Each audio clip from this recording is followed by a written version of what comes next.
The Sultan of SWAT, the Home Run King. One of baseball's most prolific players, played from 1914 to 1935. His name was Babe Ruth. His career 714 home runs was one of the most remarkable records in all of sports, until Hank Aaron beat it in 1974, ending with 755 by 1976.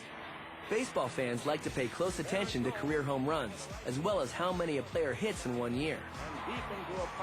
One important feature of a set of data like home runs is getting an idea of what a typical value is. In other words, what is the typical number of home runs Babe Ruth would hit in one year? Statistics that express typical values are measures of central tendency. They represent the center of the data, or, in a way, what the typical value tends to be.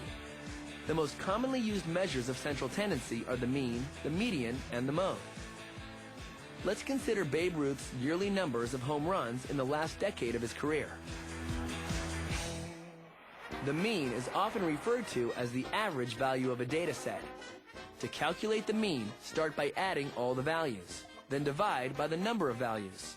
405 divided by 10 equals 40.5. Babe Ruth's yearly home run average over the last 10 years of his career was 40.5.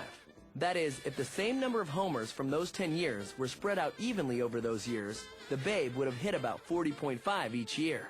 Another measure of central tendency is the median. The median is the value that lies in the middle of the sorted data set. In this case, in a list of the 10 values from least to greatest, 2 are in the middle because 10 is an even number of values. If one data value were in the middle, that would be the median. If there are 2, the median is the average of these middle values. It so happens that both middle values here are the same, 46.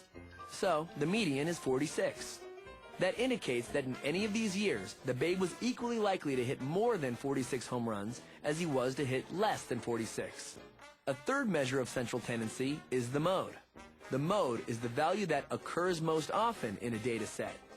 For Babe Ruth's home run figures for these years, the number 46 occurs twice, more than any other number, so the mode is 46. Which statistic, mean, median, or mode, best represents a data set? Typically, the mean makes sense for sets of data that do not have unusual values, far from the rest of the values. One way to check to see if the data includes unusual numbers is to plot the data on a line plot like this.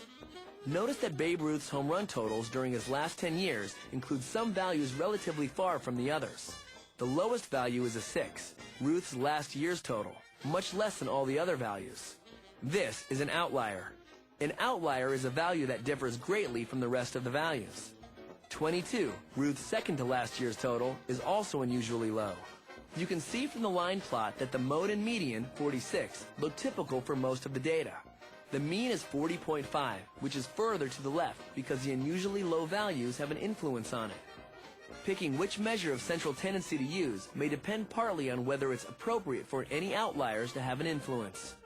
If so, the mean is an appropriate measure. To reduce influence from outliers, the median or mode may be more appropriate.